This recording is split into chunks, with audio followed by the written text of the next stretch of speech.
Hello, everybody.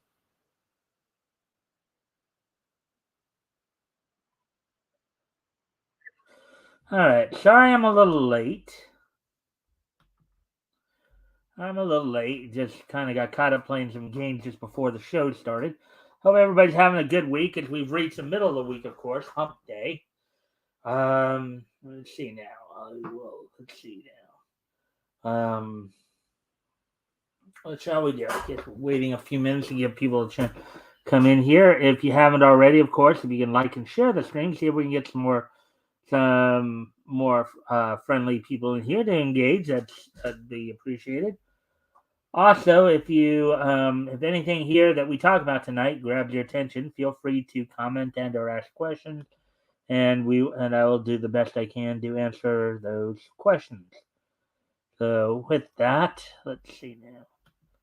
I know we kind of started a little late here, so let's see now. Should I just? Yeah, I guess I'll just go right in. Let's give it at least a couple more minutes, give people a chance to come in. In fact, I just remembered I forgot to do something.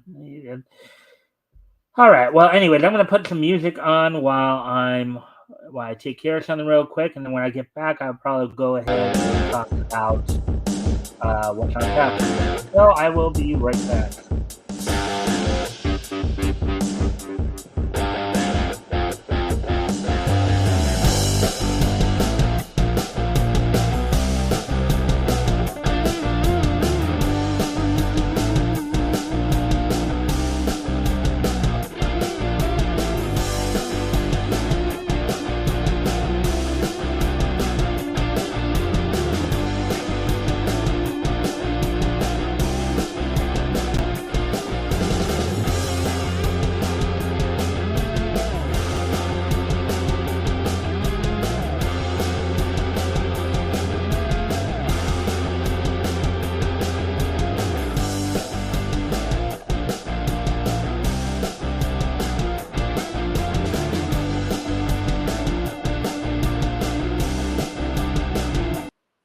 All right, so let's see where we at now. Now we're coming up on 3 minutes, so good time to talk about what's on tap for tonight. So, with that, so tonight, of course, we're gonna go over. All right, hey Jr., nice to see you. You can like and share the since here. We get some more friendly people in here. Hail Zenu and Xena, please peace be upon them. All right, thank you for that. Thank you for that blessing, as it were. As I said, if you can like and share the stream, see if we can get some more friendly people to engage with, that'd be appreciated. Also, if anything here that we talk about tonight grabs your attention, feel free to comment and or ask questions. But with all that being said, let me talk about what's on tap for tonight. As we're gonna go over 3 articles, I believe. So apparently, the online anime and manga store Right Stuff is going to be officially moving to Crunchyroll in October. Talking a bit about that. Let's see now. What else? Yeah. Oh, Mark Millar has some interesting commentary on the current state of comics, as well as, let's see, what else? Oh yeah, Dan Didio saying why woke ideology is so rampant in comics. So those are the 3 articles we're going to look at tonight. I'm going to go over. Um, as I said, hopefully. All right. Thank you.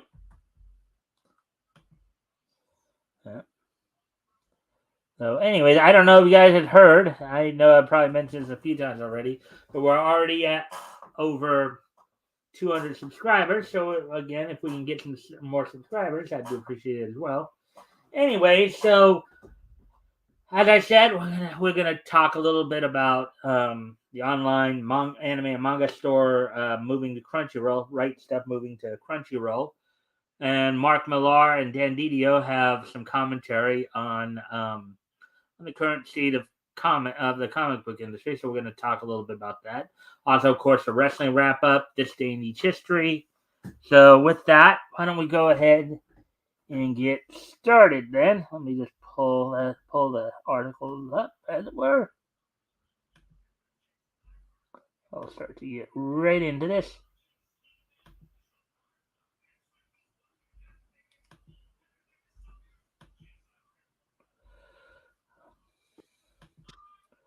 All right, so here we go, and that's Tanjiro right there. For those who may not know, Tanjiro of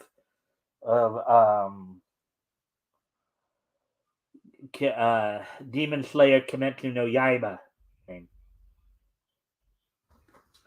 So, online anime and manga store Right Stuff to officially move to Crunchyroll in October. So, Right Stuff, I think, might be also connected to Right Stuff International. I'm not 100% sure, but we'll learn that soon enough.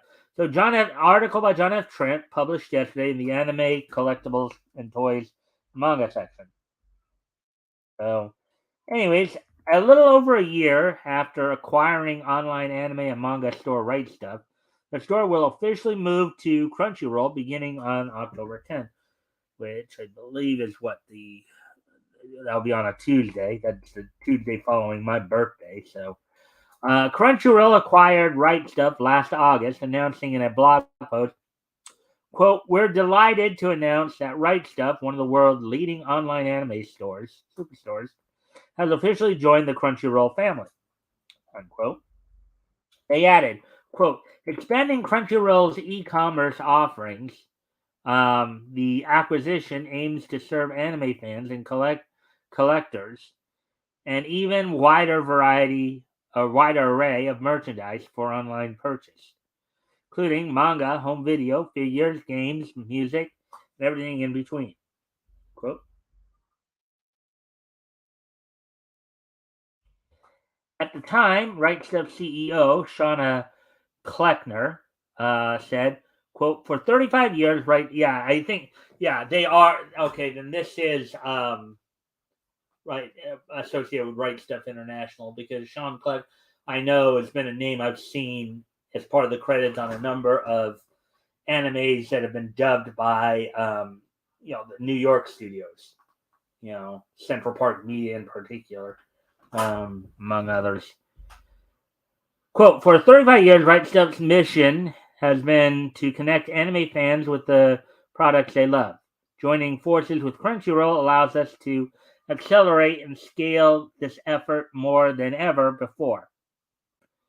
There has never been a more exciting time to be an anime fan than today." I don't know if this is going to be quite as good a thing as people may be pushing, because it almost seems like Crunchyroll is trying to become a monopoly here in the West. I mean, we've talked about Sony becoming a monopoly, with buying up Funimation stuff, but Crunchyroll seems to be trying to pull the same thing now here too. Of course, I guess Crunchyroll and Sony are all in the same family, so yeah, I don't know if I am too keen on the idea of Right Stuff joining up with Crunchyroll, just because, again, it seems monopolistic to me. It seems kind of monopolistic. I don't know how you guys feel about that, but I liked it back 10, 15, 20 years ago, when you had six areas or what have you, prominent in dubbing. Now it's like, some of the, so like, 10, 15, 20 years ago, you had a couple in Texas. You had Funimation in Dallas. Regardless of how you feel about Funimation now and what it's become, but you had, Sentai and High Dive are still around out of Houston. You had the New York area, which had, of course, Right Stuff, Central Park Media, um, you know, up in Canada, you had in Vancouver, you had Ocean Studios, and then its subsidiary, Blue Water Studios, based in Calgary. And then, of course, you have down here in LA, with like Bang Zoom and Pioneer, Geneon, and all that. But, it's kind of I think it might be ultimately a bad thing that that'll, granted, um, basically right now you still have New York you still have New York with NYAV Post. I think even Inoki Films is still pretty active. Sentai Filmworks and their recording studio, Seraphim Digital Sounds in Houston. But Crunchyroll absorbed like Funimation, and they kind of do a lot of work with Bang Zoom, the LA based crew too. And the Vancouver. The thing about you know, I don't think the Calgary crew is quite as active anymore. Um, but I think in particular the Calgary and Vancouver crews are like doing more Western style animation, home stuff, homegrown stuff up there in Canada, as opposed to licensing out um, properties, which is kind of a shame, quite honestly. And because like we saw earlier, you saw earlier the picture of Tanjiro from Demon Slayer. There's still more that can be, still more seasons to be played, but now, I don't know if, I guess they're going on to like Netflix now with a streaming service. Toonami's dying out, so the idea of TV, you know, TV based animes is like kind of going the way of the dinosaur, as they say. But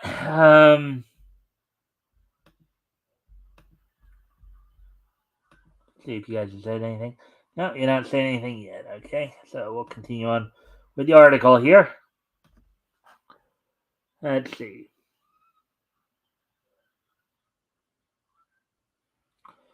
Will allow us to accelerate and scale the effort with more. Okay, there's never been a more. Yeah, okay. Kleckner joined Crunchyroll as part of the company's emerging business unit, helmed by Terry Lee. With Crunchyroll's acquisition, Right Stuf stopped selling erotica products and put a pause on new Got Anime memberships, allowing themselves to be absorbed into, Right Stuf. All right. Earlier this month, Crunchyroll announced that the Right Stuf website would officially move to Crunchyroll in October. They posted it on they posted in a blog post, um, quote, Crunchyroll is officially expanding its online store with the addition of product and inventory from Right Stuf, unquote. Now, Right Stuf handles a lot of stuff that has, as I said, 10, 15, 20 years ago has been like some of the, there were stuff dubbed out of New York that was being distributed through Right Stuf. Stuff like Shura no Toki, like Space Pirate Mito. Let's see. I think Record of Lotus Wars was awesome. May have been, some of the, like, a lot of stuff that Right Stuf did was usually the stuff coming out of New York. So, they added, quote, the Right Stuf store will redirect to Crunchyroll starting October 10th. With all products to be available for purchase on Crunchyroll store, the collection will boast over 30,000 items from home video and figures to manga and apparel. It just feels very monopolistic, and I think ultimately it's going to be a bad thing. You know, that's just my take on it. Crunchyroll's emerging business EVP stated, quote, the expansion of the Crunchyroll store underscores our commitment to providing fans with the ultimate destination for anime-inspired merchandise and collectibles, unquote. Lee added, quote, commerce is an important element of the anime lifestyle that allows fans to proudly display their passion, and we look forward to growing the global love of anime by continuing to expand our e-commerce capabilities. To ease buyers into the transition, Right Stuff announced a 15% off store-wide discount using promo code quote unquote thank you that is valid through October 9th. They posted on X, aka formerly Twitter, quote, thank you for making Right Stuff amazing. To show our appreciation, we're throwing a site-wide celebration through October 9th. Take an extra 15% off every in-stock item when you enter promo code, quote, and smaller quotes, thank you, at checkout, unquote. What do you make of Right Stuff being moved to Crunchyroll? I think it's just another sign of what some of us commentators have been talking about the last couple of years. How there does seem to be a move towards um, a monopolistic sense, with Crunchyroll at the center of it. I think Crunchyroll, Sony is basically trying to become a monopoly for anime distribution here in the West. Which I think is not a good thing. I liked the diversity of companies from 10, 15, 20 years ago. I like that, you could have a lineup where you might have one anime that has the voice acting of the Dallas crew. And then another where it's the Vancouver crew, and then New York, and then it's like now it's kind of nice, but the Crunchyroll, Sony becoming kind of a monopoly. I just don't think is going to be a good thing.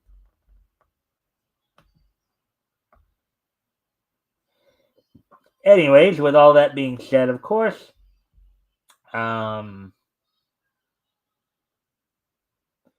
let's go ahead and move on to the next article, or get ready to move on to the next article of the word. All right. This one up here. I know Yellow Flash was also talking about this the other day. Of course, we're caught up on all this. All right, so Mark Millar stating Marvel, DC, and independent comics only make up 9% of comic book market in North America. Article of John F. Trent published yesterday in Comic Book. So what they're talking about, of course, is that a lot of Western fans kind of tired of primarily a lot of primarily a lot of the agenda pushing and virtue signaling going on in mainstream comics in particular, is starting to buy more manga than Western comics. So let's get into this. Mark Millar decried the state of the comic book industry in reaction to the news of JHU comic books in Manhattan will be shutting down. Back at the end of August, JHU comic books announced on Facebook they would be consolidating their operations and shutting down their store in Manhattan. They posted, quote, after 10 years of operation in Manhattan, in parentheses, and decades before that as Jim Hanley's universe, I guess that's what JHU stands for.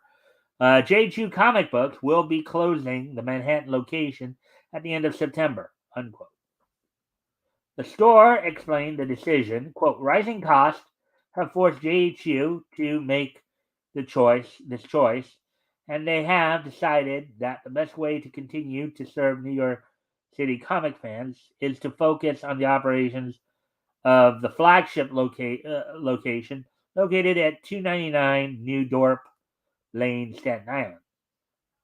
All right.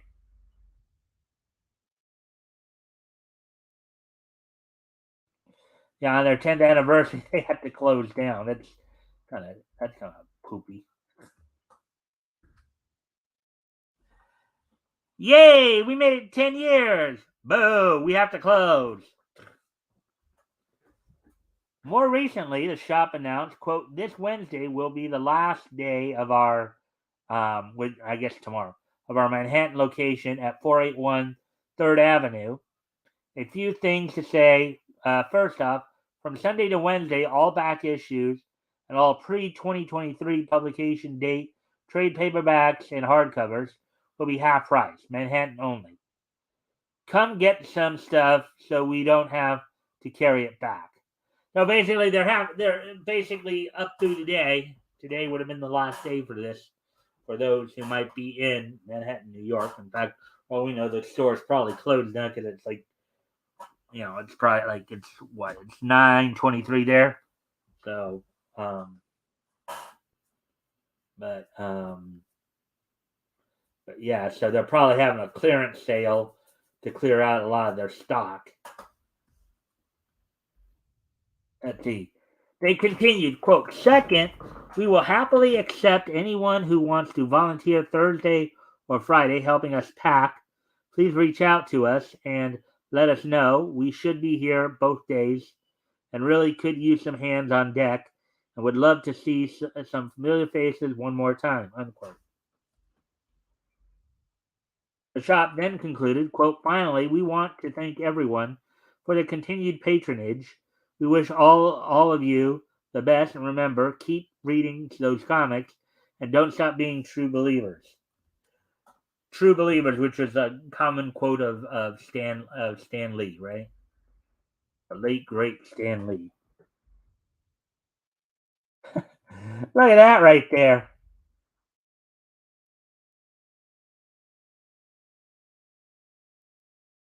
Reacting to this recent Facebook post, Millar wrote on X, "quote Jim Hanley's store in New York is closing. Unthinkable news, and surely to God, a wake-up call to the big two." Unquote. He continued, "quote Marvel, DC, and all the US indie companies added together are now 9% of the American domestic market." Which, again, the indie market, not necessarily surprised it'd be part of the low number like that. Just indies always going to be a little lower than. But but you're combining that with Marvel and DC, that's kind of that should be a red flag right there. How does this happen when the characters are more famous than ever? Unquote. I think we've explained that several times on both this channel and a number of commentary channels. The fact that you're basically trying to shove stuff down people's throats they don't want to swallow, right? It's like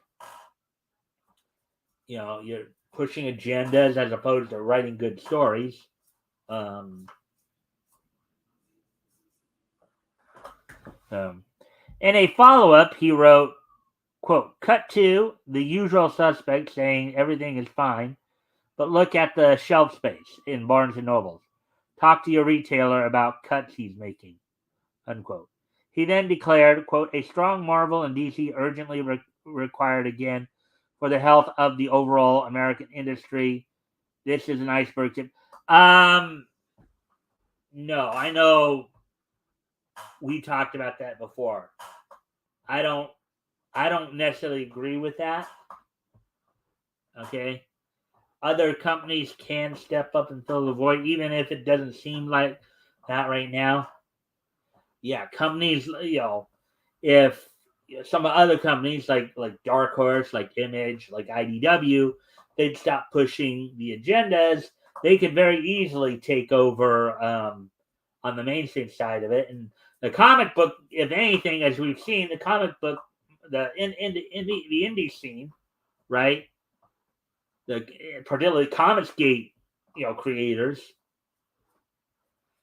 they are kind of flourishing more, right? We hear about they're flourishing so much that people are trying to get them canceled. Like we've seen, Chuck Dixon. We were talking about that yesterday. Over the last couple of days here, where that one YouTuber was trying to cancel Chuck Dixon. From what I understand, his Alt Hero Q comic was pretty popular, and Alpha Core looks like it's going to be a big hit. The Ripper, Young Ripper with from Eric July, his universe going to be, Cyber Frog, and then of course some of our friends that we've seen here on this channel, like of course Rick Piper and Cross Comic with titles like Canadian Shield and Snowdrift, Timothy Olsen with Melvin, the Tomoloviches with titles like The Great Cyclopean and Trolls Exposed. A lot of good indie comics out there that, let's see. So from Kim Scott Benedict, can you explain what Inside Edition is? Well, as far as I know, it's a news magazine program that's been on for something like the last, 35 years or so. Let's see, what else? What does diabolical mean, and how do you use it in a sentence? Diabolical essentially means demonic or evil. Mojo Jojo's diabolical plan to take over the city of Townsville involves him taking over the Powerpuff Girls and sending them to cause mass destruction. Anyways. Okay. And if you haven't already, if you can like and share the stream, see if we can get some more friendly people to engage, that'd be appreciated. Also, if anything here grabs your attention, feel free to comment and or ask questions, and we'll try to answer the questions to the best of our ability. So with that, let's continue on with the article here.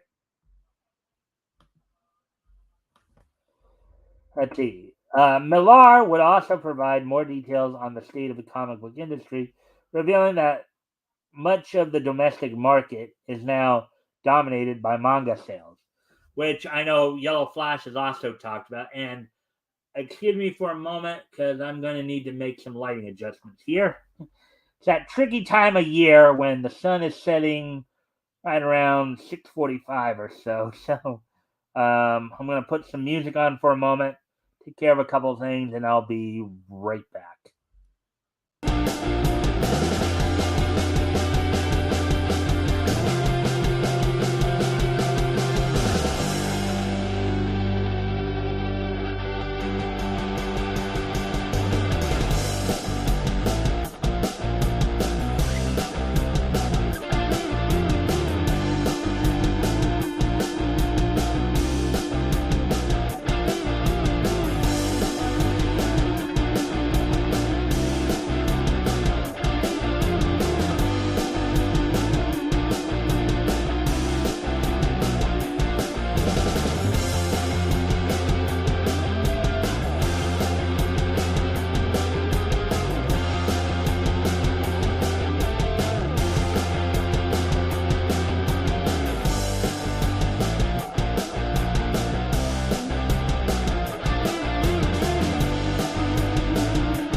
All right, I'm back now. So let's see. Let's get back to the article here. So let's see. Millar would also provide more details on the state of the comic book industry, revealing that much of the domestic market is okay. We already read that part.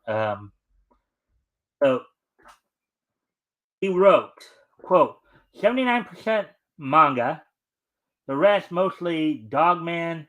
I love Dogman. I love manga. But the complete collapse of the American industry is as devastating as the collapse of the British industry in the 90s for hundreds of American writers and artists.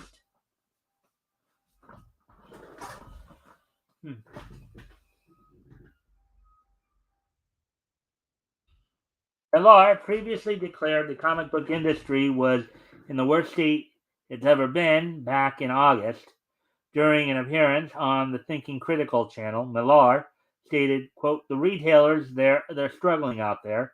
They're dying. All my friends and retailers are saying it's never been, they've never know it as hard as this. Well, yeah, because basically you've got a bunch of creators out there in the big two who are more concerned with pushing agendas than in making money. They're perfectly willing to flip the bird to like half of the customers and tell them where to go stick it,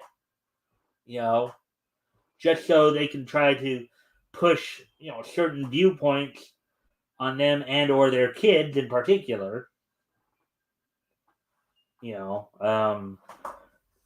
a lot of people just wouldn't have it for. What do you make of Millar's posting out that Western comic only make up 9% of North American comic goods? I mean, yeah, I could see that. I could see why he put the indie comic scene, but the one thing that they keep talking about, the American comic book industry is going to die without, or is going to die without DC and Marvel. I don't necessarily agree with that. Somebody will step forward. I mean, we see a lot of as for the it's natural that the independent comic scene, because maybe they don't have as much the widespread recognition. So it's easy to say that with the indie comic scene, yeah, maybe that is on the lower end, but but that's gonna also start coming more and more, because somebody will eventually pick up the void. I mean, you got as I said, you got a lot of people in Comicsgate who are a lot of some of these legendary creators from companies like DC and Marvel, like Chuck Dixon, like Mike Barron, like John Malin, like like Mark, even Mark Millar here, you know, putting stuff out there. And even if the big two do go down, granted that may be a big hit and it may hurt for a little while, but other companies will step up. Other companies will have to step up if they want to, take advantage of, of Marvel and DC dying off there. Of course, as for the comic book stores dying out, as we do become more and more dependent upon the internet and all of that, things that even people in my generation grew up with, like TV and stuff, will probably be done. There are some people predicting TV might be totally gone by in about another 20, 30 years here. Which for me is kind of sad because, I like the way I like the way TV was when I was growing up, not necessarily how it is now, but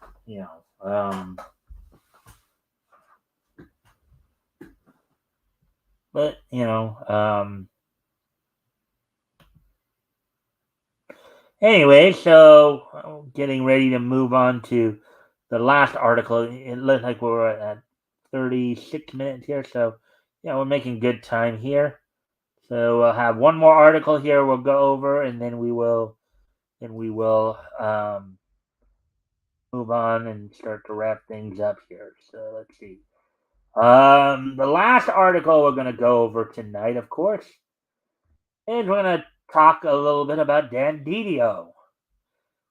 Oh. So, former DC Comics publisher Dan Didio explains why woke ideology is rampant in comics. Article by John F. Trent, published today, September 27th, in the comic book section. So, former DC Comics publisher Dan Didio recently shared his thoughts on why he believes that woke ideology is rampant within the comic book industry, specifically at DC and Marvel Comics.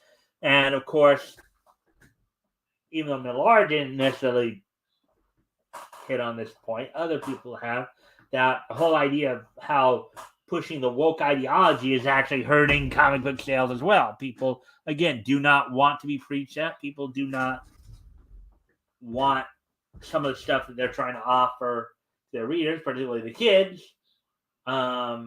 out there. So, speaking with Bounding into Comic contributor John Delarose, oh boy, okay, on his YouTube channel, Didio broached the subject while promoting his series, Ancient Enemies series. Didio stated, quote, I used to use an expression that I put in brackets, ancient enemies. I used to say corporations don't have values. Corporations have profits. So, the only time they have values is they think it's going to add to their profits, unquote. So when people start to talk about what a company stands for, the company stands for money. That's all they ever do. If you ever think anything more, then that you're misguided. Okay, I think there's a little bit of a typo there, but they present themselves differently, unquote. He elaborated. Specifically referring to the story of Ancient Enemies, he said, quote, what I like to do is pull back the veneer just to make that when we see the people inside the company, um, while they're talking quietly amongst themselves, they understand exactly what their purpose is, even if everybody else is seeing them for something else. Unquote. And with that corporate image is what he's talking about too. It actually reminds me of something I've been thinking about a little bit lately. So on YouTube, Hasbro has a specific channel that shows a certain number of G.I. Joe, Real American Hero cartoons from back in the 80s. They don't have every well, on their channel, you can access their channel and get every episode, but they also have a 24-hour channel where they play the same set of episodes. So they'll play The Mass Device from 1983, the sequel to that, The Revenge of Cobra, in which, Destro built the Weather Dominator, and then, of course, the main series, where they'll go through up until I think the Synthoid conspiracy. They'll do every episode, and then from the Synthoid conspiracy on, they just do the two-parters up through Arise Serpentor, Arise from the second season, and then they rotate back around. But as I sometimes watch that when I'm just looking for something to have on or whatever, I look at Cobra. And I look at Cobra and how they pitch a lot of stuff and what have you. And quite honestly, it reminds me of what's going on today. It's kind of funny. We were looking at an article yesterday where Greg Weisman was saying he was woke before he even heard the term, right? Well, if there's any property or any entity that you can point to that probably seems like it was woke before the term even became a thing, it's Cobra from G.I. Joe. Go back and watch it, and you'll probably see what I mean. When you look at some of them, you might find some similarities to what's going on today. All right, so an individual would follow up on Didio's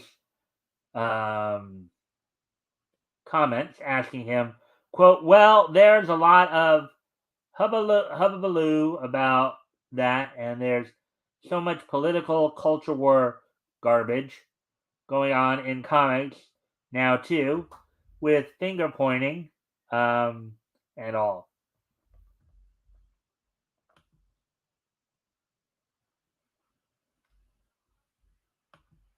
Let's see.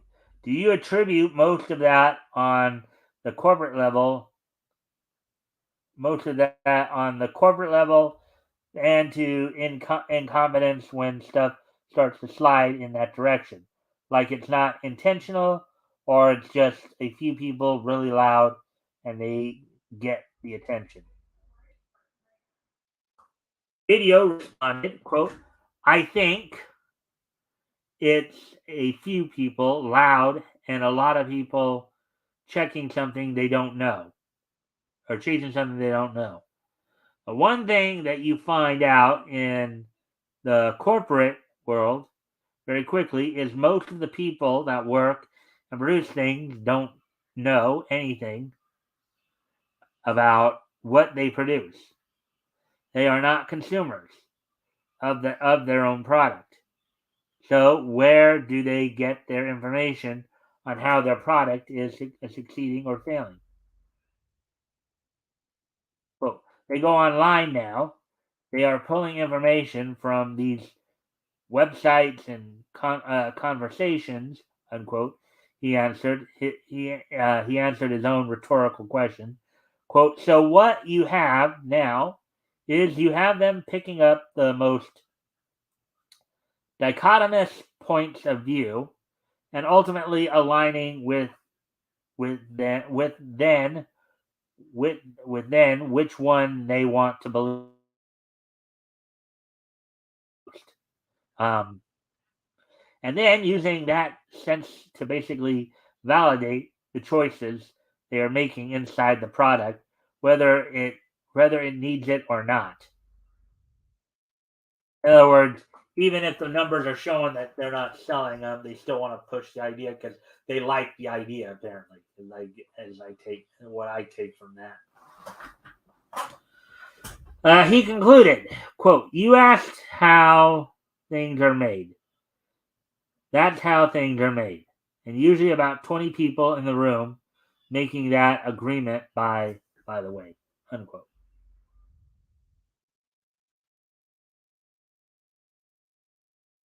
Ancient Enemies First Responder FMP.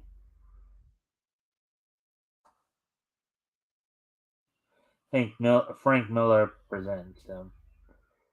Later, during a question and answer portion where viewers sent in super chats, Didio was asked, quote, "Dan, do you think there's a chance that our beloved characters like Batman, Superman will be saved from the SJWs who have taken over?" Unquote. He briefly answered, quote, "Look at the cycle of the characters, look at the world. Where have we been over the years? Look at how many times the characters have changed and moved on."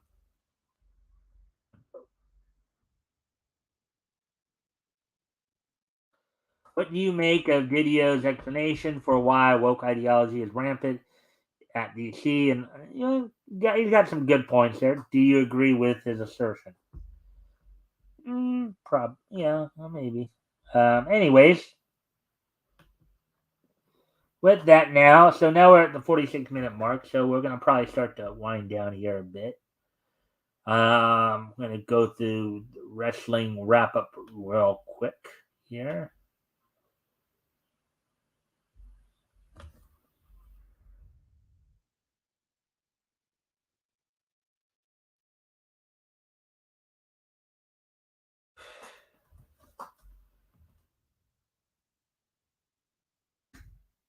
as of course, as I get this part up for my purposes.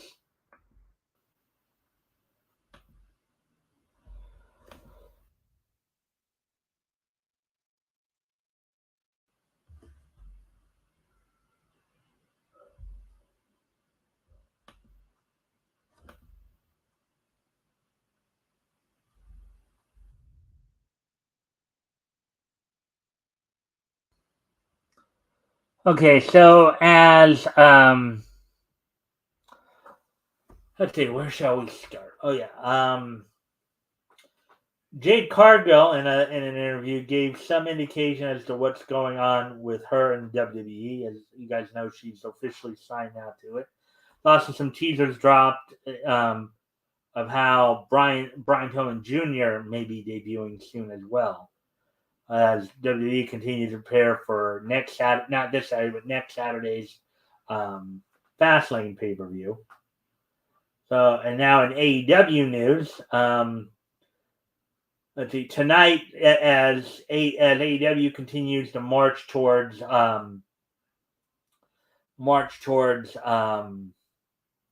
this Sunday's Wrestle Dream event.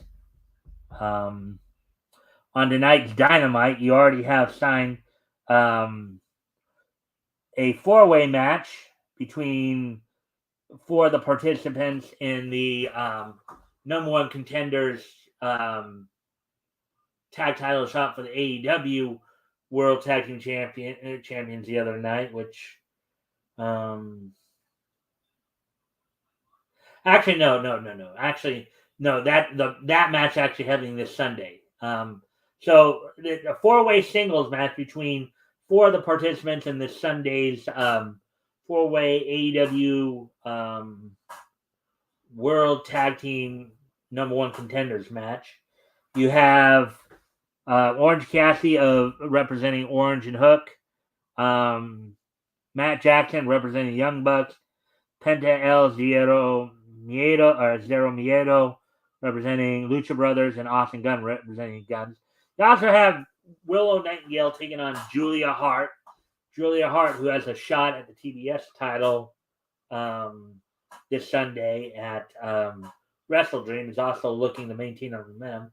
Willow is looking to gain some revenge for last Friday, in which Julia Hart had sent her to the hospital after attacking her before their match with some spray paint. So we're gonna see. I guess what happens there. Of course, over the weekend, Julia Hart got the win on Sky. Shot the win on Kiera Hogan, and then proceeded to spray Sky Blue in the face when Sky Blue tried to come down and help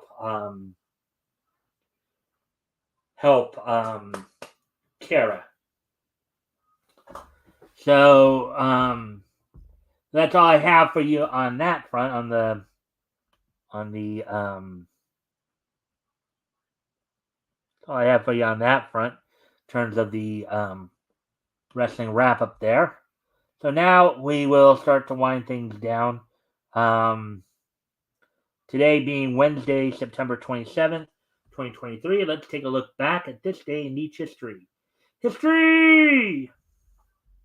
So, anyways, let me just double check there. 48, 93, 98, and 2013. Okay.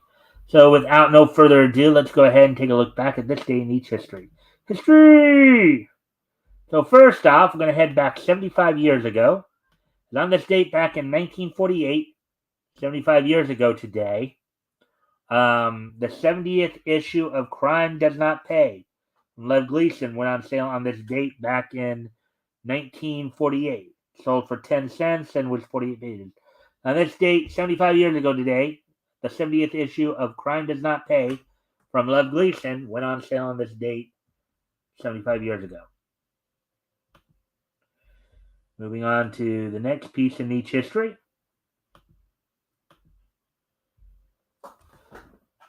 On this date, 30 years ago today, WWE held its Monday Night Raw event from the New Haven Coliseum in New Haven, Connecticut. Main event saw the Quebecers with Johnny Polo in the corner, better known to most fans as Raven, real name, of course, Scott Levy. Quebecers, Jacques and Pierre, Jacques Rougeau and Pierre Lafitte. Pierre Lafitte, you guys know more as PCO right now. They defeated the 1-2-3 Kid and Barry Horowitz to retain the WWF World Tag Team Championship. Also, the card saw Jimmy Snuka defeat Paul Van Dale, Ludwig Borga defeat Phil Apollo, and Tatanka and Rick Martel open up the show, ending in a double count at 10:48. So, 30 years ago, WWF at the time held its Monday Night Raw event from the New Haven Coliseum in New Haven, Connecticut. Moving on to the next piece in each history as we move ahead to 1998. This date 25 years ago today in 1998. The Simpsons episode Bart the Mother premiered. It featured the last speaking appearance of Troy McClure after Phil Hartman's death on May 28, 1998. The character was retired after this episode. This is also the last episode David X. Cohen wrote before leaving the series to work on Futurama. He would return, however, to write the season 32 episode Podcast News in 2020. So on this date, 25 years ago today, the Simpsons episode Bart the Mother premiered with the last speaking episode of Troy McClure, who had been voiced by the late, great Phil Hartman.